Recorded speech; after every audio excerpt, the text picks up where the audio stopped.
الحمد لله نحمده ونستعينه ونستغفره ونعوذ بالله من شرور أنفسنا وسيئات أعمالنا من يهده الله فلا مضل له ومن يضلل فلا هادي له واشهد أن لا إله إلا الله وحده لا شريك له واشهد أن محمدا عبده ورسوله يا أيها الذين آمنوا اتقوا الله حق تقاته ولا تموتن إلا وأنتم مسلمون يا أيها الناس اتقوا ربكم الذي خلقكم من نفس واحدة وخلق منها زوجها وبث منهما رجالا كثيرا ونساء واتقوا الله الذي تساءلون به والأرحام إن الله كان عليكم رقيبا أما بعد فإن أصدق الحديث كتاب الله وخير الهدي هدي محمد صلى الله عليه وسلم وشر الأمور محدثاتها وكل محدثة بدعة وكل بدعة ضلالة وكل ضلالة في النار أما بعد.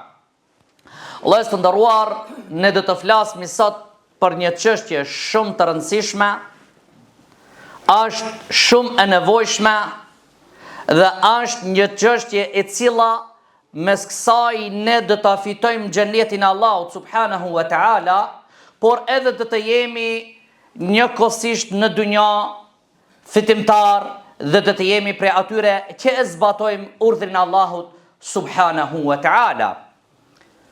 Allahu subhanahu wa taala në këtë dunja ka bo shkaqe për me arrit me një qëllim. Pa i zbatu këtë shkaqet e ke zorë ti që të arish në atë gratë, në atë shkallë që ti donë. Çështja të cilën do të flasim është çështja e imanit. Njerëzit flasin për teknologji, njerëzit flasin për civilizim, njerëzit flasin për përparim, por të njëjtën kohë kanë harruar thelbin e imanit. Kanë harruar se si ta forcojmë imanin. Kanë harruar se ne si të hina në xhenetin e Allahut subhanahu wa taala. Nëse ti mendon se ke përparuar në teknologji, edhe ke ngrit me një shkallë në pasuri, apo ke marrë një famë, por imani të mungon, besimi në Allahun subhanahu wa taala të mungon, si do të hish në xhenetin e Allahut? Njeriu për me bë parë duhet të ecje, të punon. Njeriu për me mbaru një fakultet, një shkollë duhet të mëson. Njeriu për me gjetë një nuse duhet të kërkon një vajzë të mirë apo një djalë të mirë. Brenda kornizave të dinit të Allahut subhanahu wa taala janë shkaqe sebepe që të arrish në kul. Atëherë ne si ta ruajmë imanin ton, si ta forcojmë imanin ton, se dobësimi i imanit është duke u vërejt zbehja qartë të xhamatlit, po edhe të shoqëria. Vërejt qartë se jemi dobësuar në aspektin e imanit e pastaj i kërkojmë fitore apo me një like apo diçka tjetër mendojmë se do të na vjen ndihma e Allahut subhanahu wa taala. Prej veprave që ta forcon imanin dhe ta shton është që ti kuptojsh emrat e bukur të Allahut subhanahu wa taala. E keni dëgjuar hadithin e pejgamberit sallallahu alaihi wasallam, që ka thënë pejgamberi sallallahu alaihi wasallam, Allahu subhanahu wa taala i ka 99 emra pa një 100. Kush i mëson ata, kush i kupton ata, kush beson ka bindje në ta dhe me ta e adhuron Allahun subhanahu wa taala, me ato emra të bukur të Allahun subhanahu wa taala, do të hije në xhenetin e Allahut subhanahu wa taala. Njeriu kur ta kupton emrin e bukur të Allahut, njeriu kur të ketë bindje në atë emër, që është furnizues Allahu, dorën e Allahut është rizku, a ka dikush që të thënë? Jo. Do të shtohet imani, shtohet bindja në Allahun subhanahu wa taala dhe vjen qetësia e zemrës dhe e shpirtit dhe pret kur të vjen fitoria Allahut subhanahu wa taala. E këto sa ne i kemi mësuar prej emrave të bukur të Allahut dhe sa e lutmi Allahun me emrat e tij të bukur. Meditimi i ajeteve të Kur'anit. Kur lexojmë në Kur'an, andalmi dhe meditojmë atë ajet, apo tentojmë sa më shpejt ta mbarojmë ajetin edhe ta kalojmë fashën tjetër. Apo ndalmi dhe shohemi se çka na porosit Allahu në këtë ajet. Ajeti është urdhëres apo ndales? Është ajeti që motivon? Është kërcënues apo përgëzues? A ndalmi dhe shohim se çka na thot Allahu? Çfarë mesazhi na përcjell Allahu mes këtyre ajeteve që i lexojmë në Kur'anin? Apo e kemi bën si andar, vetëm me lexue shpejt, edhe me thonë që ka mbaru një hatme, e ka mbaru dy hatme, a rregullat e tajvidit dhe meditimi mungon. Allahu subhanahu wa ta'ala thot Kur'an: "Wa idha tuliyat alehim ayatuhu zadatuhum imanan wa ala rabbihim yatawakkalun." E kur të lexohen ajetet e Allahut subhanahu wa ta'ala, argumentet e Allahut subhanahu wa ta'ala, atyre ju shtohet imani, besimin Allahut subhanahu wa ta'ala, wa ala rabbihim yatawakkalun, dhe ata i mbështeten vetëm Allahut subhanahu wa ta'ala. Nëse njeriu i lexon këto ajete me bindje dhe e kupton këtë mesazh, që ne besimtar duhet të mbështetemi Allahut subhanahu wa ta'ala, e pastaj të marrmi sebepet. Se leximi i ajeteve është që na mëson neve Allahu subhanahu wa ta'ala se si ta adhurojmë Allahun.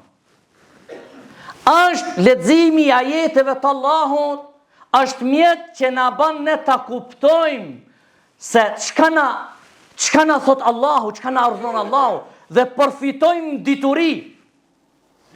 Gjatë leximit të Kur'anit e kuptojmë se Allahu subhanahu wa ta'ala nuk na ka zbritur rastësisht këtë Kur'an, dhe e kuptojmë gjatë leximit dhe kur të meditojmë ajetet se rregulloret, dispozitat janë që na vijnë bazë për librit të Allahut subhanahu wa ta'ala. Nuk është rastësisht Allahu subhanahu wa ta'ala që thot për Kur'anin: "Shifa'un wa rahmatun lil mu'minin", ilaç, shërim dhe mëshirë për besimtarët.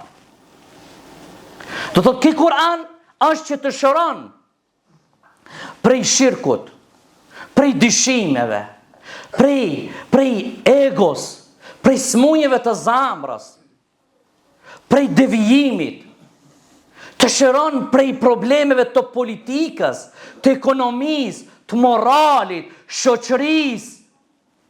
Se njerëzit kur janë largu prej Kur'anit, kur nuk din të lexojnë Kur'anin dhe nuk e kuptojnë, pastaj paraqitet padrejtësia në shoqëri, pastaj ka rrëmuj në politik, pastaj tentojnë të akuzojnë xhami e Kur'an e hoxhallare davet.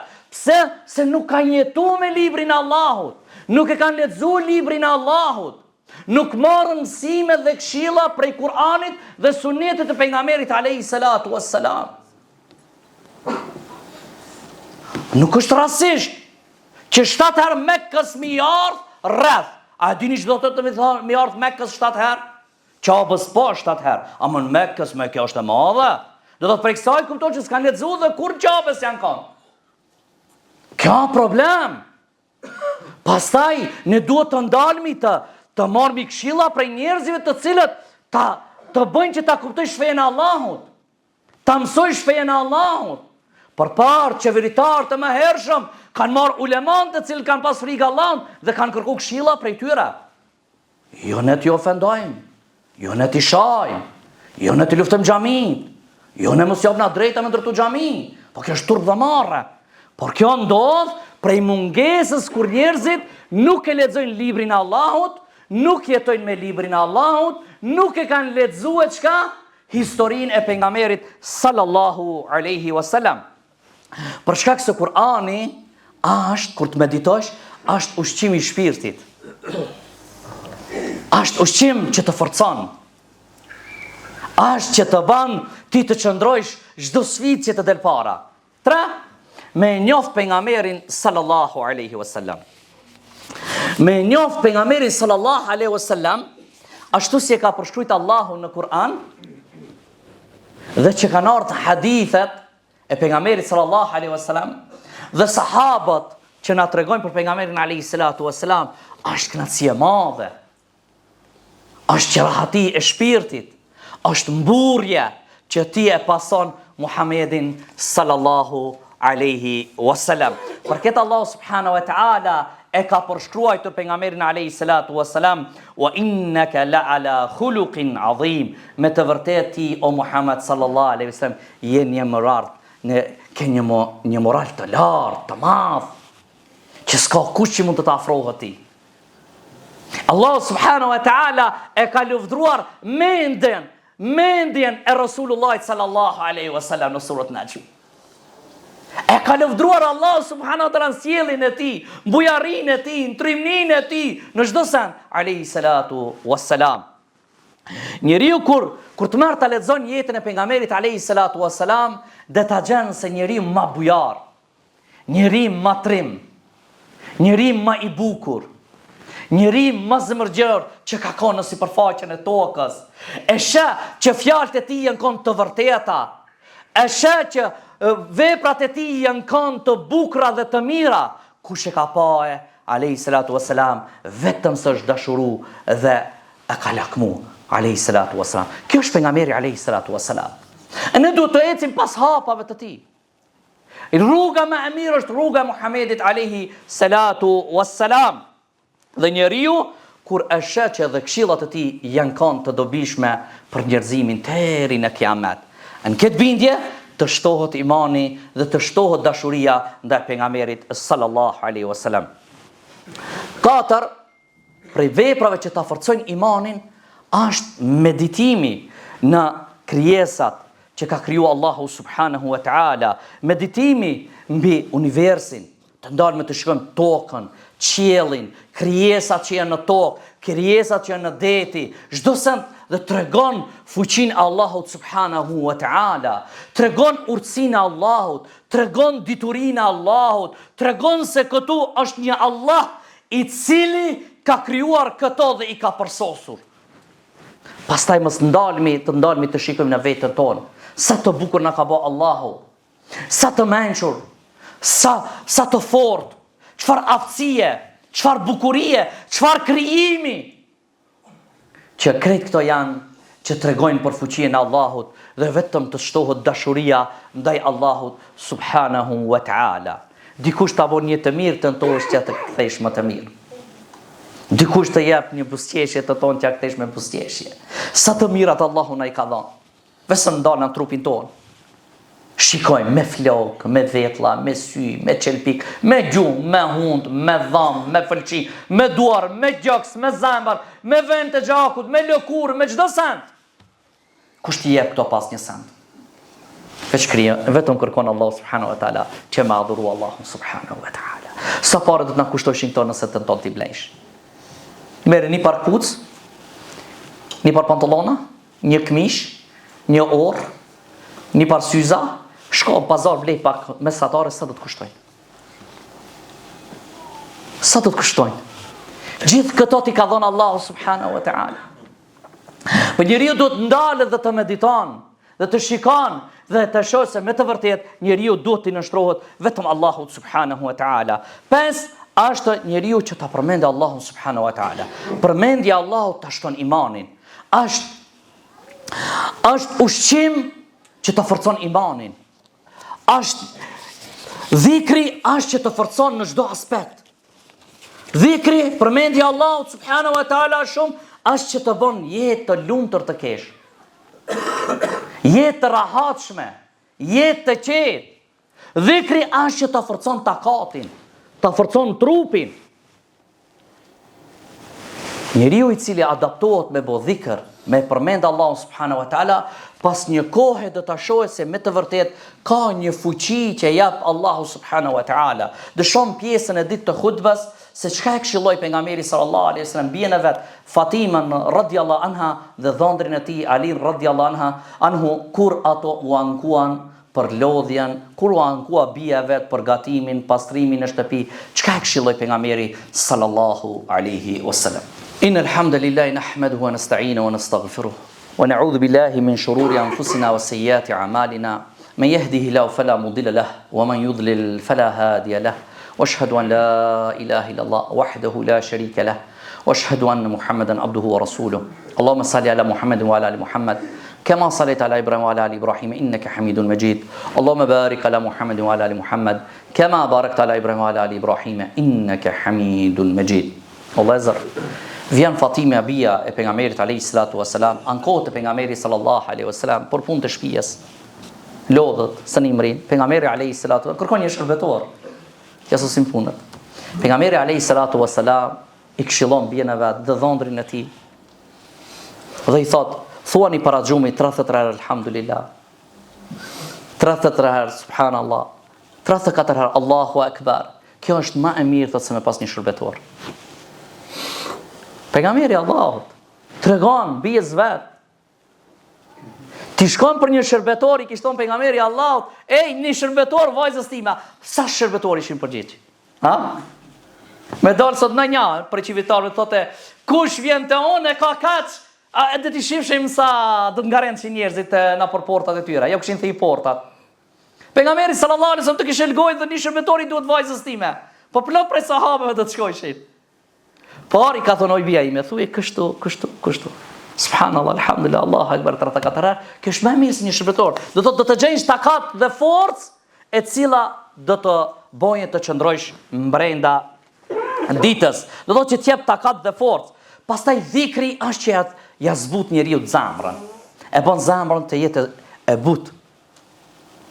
E bën të jetë I mëshirshëm me njerëzit, me insektet, me kafshët, me dashamir, me çdo kënd. Se Allah subhanahu wa ta'ala thot alladhina amanu wa tatma'innu qulubuhum bi dhikrillah ala bi dhikrillah tatma'innul qulub. Ata të cilët kanë besuar Allah subhanahu wa ta'ala me përmendjen e Allahut qetësohen zemrat dhe me të vërtetë duke përmendur Allahun zemrat qetësohen. O vëllezër, zemra sa herë që forcohet duke përmendur Allahun e zbutur. Venjaron kur të lexosh Kur'an, venjaron kur të bësh sadaka, venjaron kur të përmendish Allahun subhanahu wa ta'ala. Pastaj përmendja Allahut është që ne duhet t'i shtojmë dëshimtar tonë në ditën e Kiametit. Njeriu sa më shumë e përmend Allahun subhanahu wa ta'ala, ku të ecë, ku të shkoje, dije se ato nesër do të dëshmojnë për ti në ditën e Kiametit. Thot Ibn Mes'udi radhiyallahu anhu, thot malet, kodrat malet, thot e thrasin malin tjetër me emër. Oj kodër, për shembull, oj kodra sharrit. Kodra e korabit, e thirë, oj kodra e sharit. Me emër, kush më thot Ibn Mes'udi, dhe thot, a ka kalu sot pranteje dikush që e ka përmend Allahun. Kodrat me njona tjetrin e thrasin me emër, nëse thot po ka kalu dikush e ka përmend Allahun, gëzohet kodra. Gëzohet kodra. Para mendojni. Sa njerëz I falen namazin në mal, apo del në piknik dhe thirë ezanin, apo lexon Kur'an, apo thot subhanallah, alhamdulillah, Allahu akbar, la hawla wala quwata illa billah, kjo kodër tregon se ka qenë dikush dhe ka përmend Allahun sot mbi shpinën time, mbi korrizin tim. Përket pejgamberi sallallahu alaihi wasallam e ka këshillu Muadhin, ka thonë përmend Allahun subhanahu wa taala në çdo kurrë dhe në çdo pemë. Do thot kur të ulesh në gur apo në pemë, të ulesh përmend Allahun subhanahu wa taala. Për këtë thot Ibn Qayyim rahimahullah, thot kjo do të tregon vazhdueshmëria në përmendjen e Allahut, rrugë, në udhtim, në shtëpi, ku të jesh, në çfarë do forme që të jesh, ti ta përmendish Allahun subhanahu wa taala. E lutemi Allahun subhanahu wa taala që Allah të na bën prej tyre që e përmend më shumë Allahun subhanahu wa taala. O vëllezër, kjo dunjë është që kalon. Kjo dunjë është shpejt që ecën. Për këtë Allah subhanahu wa ta'ala e ka përshkruajtur këtë dunja. Dhe I ka thonë pejgamberit sallallahu alaihi wasallam në surat Al-Kahf që o Muhammed sallallahu alaihi wasallam, bjeruja njerëzve shembullin e kësaj dunjaje është sikur një shi që bje prej qiellit. E pastaj përzihen mes veti. Prej saj që del bima dhe shfrytëzojnë njerëzit. E pa ai përzihet mashkull dhe femën. E pastaj thot del bima, e pastaj thahet. E pastaj çka? Pastaj thot e kap era bot pluhën dhe e merr atë kash që ka merr. Kështu thot është dunjoja. Kështu e kanë kuptuar. Kështu i ka mësue pejgamberi sallallahu alaihi wasallam sahabat, dhe kështu ata kanë kuptuar Kur'anin, se kjo dunjë do të ecje. Do të thotë që mi u tregue sahabeve radhiyallahu anhum se knacia e kësaj dunjoje, realiteti i kësaj dunjoje është sikur bima kur bie shiu del dhe bëhet dhe that dhe bjen tokë, pastaj vjen era dhe e shpërndan nëpër tokë. Kështu realiteti i dunjos me gjithë knacit që i ka, mirësit që i ka, lezetllëket që i ka, do të atë që ka momentin. E sahabët e kanë kuptuar këtë dhe i kanë nxit pejgamberi alayhi salatu wassalam që ata kanë ecur dhe kanë bërë thirrje në dinin e Allahut subhanahu wa taala, pa u lodhur, pa plagështi, pa u mërzit, pa ju frik askujt, pa lakmuen në pozita dhe në çështjet materiale të kësaj dunjaje, se qëllimi i tyre ishte si ta shpërndajnë dinin e Allahut subhanahu wa taala në tokë dhe si ta fitojnë xhenetin e Allahut. Lutemi Allahun subhanahu wa taala që Allahu na bën prej tyre. Lutem Allahun subhanahu wa taala që Allahu na falë mëkatet tona dhe muslimanëve që ndihmon kudo që janë, kom t'ia forcon dhe me fitore sa më shpejt t'i gëzon dhe neve gjithë në xhenetul firdaus të na bashkon. Wa aqimus salat. Allahu akbar, Allahu akbar.